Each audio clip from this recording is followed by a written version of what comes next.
নীলা ইউনিয়নের রঙ্গিখালী পাহাড় ও বাহারছড়া ইউনিয়নের মেরিন ড্রাইভ সংলগ্ন পাহাড়গুলোতে দীর্ঘদিন ধরেই বেশ কিছু ডাকাত দল অস্থায়ী ঘাঁটি স্থাপন করে টেকনাফ এলাকাতে স্থানীয় এবং পর্যটকদের অপহরণ, গুম, খুন, মানব পাচার ইত্যাদি অপরাধ সংগঠিত করে আসছিল। এ সমস্ত সশস্ত্র ডাকাত দলগুলোই একই সাথে সীমান্তে মাদক ও চোরাচালানের সাথে সম্পৃক্ত। ৬৪ বিজিবির গোয়েন্দা দল বেশ কিছুদিন ধরেই এই ডাকাত দলগুলোর বিরুদ্ধে গোয়েন্দা কার্যক্রম অব্যাহত রাখছিল।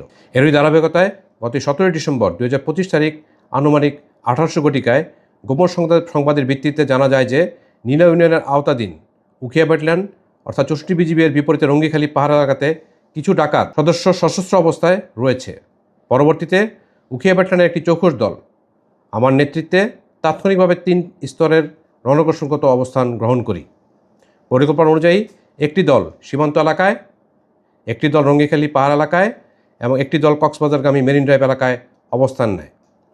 আনুমানিক রাত ২২:৫০ ঘটিকায় ডাকাত দল রঙ্গিখালী এলাকার একটি পাহাড়ে দৃষ্টিগোচর হয় এবং সেখানে অবস্থানরত বিজিবি সদস্যরা তাদের সন্দেহজনক তৎপরতা লক্ষ্য করে। পরবর্তীতে এলাকাটি ঘিরে ফেলা হলে সশস্ত্র ডাকাত দলটি বিজিবির উপস্থিতি টের পেয়ে বিজিবির দিকে গুলিবর্ষণ করে। আত্মরক্ষার্থে বিজিবিও পাল্টা গুলিবর্ষণ করে। এমত অবস্থায় ডাকাত দলটি তাদের অস্থায়ী গাড়ি ত্যাগ করে সংলগ্ন অপর একটি পাহাড়ের দিকে পালিয়ে যায়। পরবর্তীতে বিজিবি টহল দল উক্ত স্থান অর্থাৎ সেই অস্থায়ী গাড়ি তল্লাশি করে বিপুল পরিমাণ অস্ত্র, গোলাবারুদ, মর্টার শেল, বোমা তৈরির উপকরণ এবং হ্যান্ড গ্রেনেড উদ্ধার করতে সক্ষম হয়।